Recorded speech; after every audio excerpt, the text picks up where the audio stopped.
It is the #1 priority for educators in our area, a safety plan for the school year. For traditional face-to-face classrooms, administrators have a protocol in place when or if an employee or student has a positive COVID-19 test.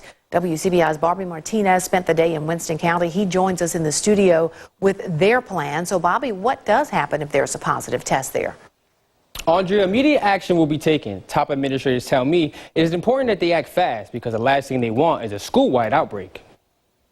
Adapting to change. This generation has never experienced something like this. But with a positive mindset. We hope that we can have a great school year. COVID-19 has placed school districts in Mississippi in uncharted territory. The Louisville Municipal School District made the decision to push their start date for traditional and hybrid learning to August 20th due to the increase of positive cases. And David Luke, superintendent of Louisville Municipal School District, says letters will be sent to families once a student or faculty member tests positive. A person that has tested positive or someone in their household has tested positive, we're going to notify that person with written documentation, talking about their quarantine days and procedures and steps that they're supposed to take. Now, if there's just one positive case, the school will still remain open, but if it's greater than 3. So once you get greater than 3 confirmed cases in a group, that's when you go to looking at possibly quarantining the group. Paul Hayes, head of school at Winston Academy, says once a person tests positive, they must immediately go into quarantine.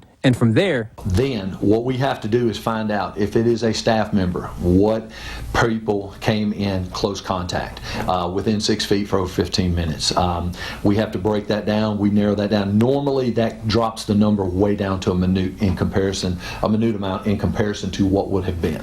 Hale says a majority of students have chosen the traditional way of learning, but each day before stepping on campus, they must answer a few questions. Yeah, right here is one of our check-in stations. Our students report coming out of the parking lot in the mornings. They come in and our coach is standing here. They answer the questionnaire and they have their temperature taken, and then their hand is stamped, and then they enter school.